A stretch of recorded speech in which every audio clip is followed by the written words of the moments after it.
Exponents. Exponents are a shortcut for multiplication, and we have several rules or properties that we need to follow.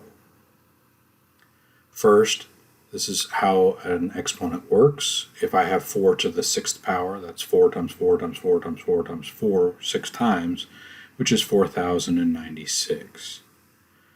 Our first rule is the multiplication with exponents. When you multiply exponents with the same base, you add the powers. So x to the third times x squared is equal to x to the 3 plus 2, which is x to the 5th. Next, we have power of a power rule. When you have a power raised to a power, you multiply the powers. So x squared raised to the 4th power is x to the 2 times 4, which is x to the 8th. Next is our zero exponent. Anything to the 0 power is always 1. 4 to the 0 is 1. X to the 0 is 1. Next, we have division of exponents. When you divide exponents, you subtract the exponents from top to bottom. So 5 to the 7th divided by 5 to the 4th is 5 to the 7 minus 4, which is 5 to the 3rd. And we'll go ahead and expand that out since it is reasonable. 5 times 5 times 5 is 125. Here's another example. Negative 8 to the 10th divided by negative 8 to the 5th. So that would be negative 8 to the 10 minus 5, which is negative 8 to the 5th. And we can expand that out as well, but it's a little unreasonable, so use your calculator for that one. You get negative 32,768. All right, next we have another quotient, so we're going to subtract the exponents again. We have 3c to the 9th divided by 3c to the 3rd, and we end up with 3c to the 6th. Now we have power to a product. Power to a product, you distribute the power. So that would be 5 to the 3rd, y to the 3rd. And again, we can extend 5 to the 3rd to 125, y to the 3rd. If I have powers inside, I have to use my product rule, power to a power rule, so I have to multiply.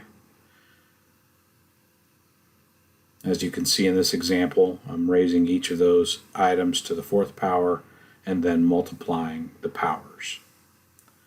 Next, we have quotient to a power. So again, we distribute into the quotient, raise everything inside the quotient to that power. So x to the 6th over 2 to the 6th. And the numeric is a little unreasonable, but your calculator will do it for you. 2 to the 6th is 64.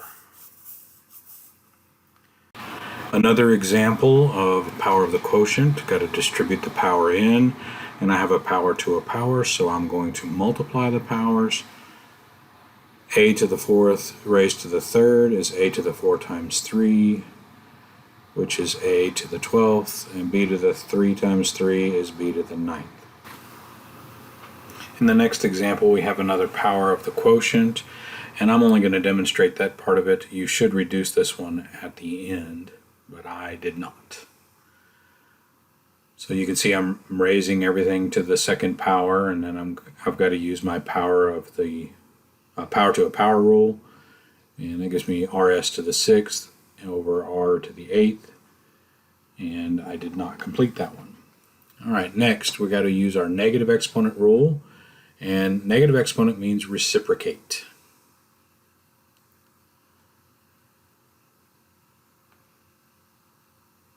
Couple of examples here, just showing you real quickly what it does. And in this one, I have a power of the quotient, so both the 3 and the 4 get the negative 1, and so they both flip, and it reciprocates the fraction.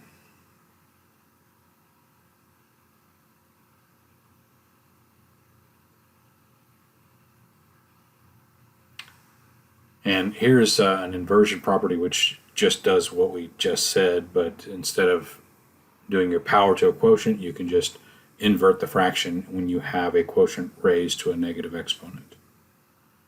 Kind of a shortcut, but it's not really that big of a deal. You do it however you feel comfortable. Just a couple of examples here. This one has a variable in it.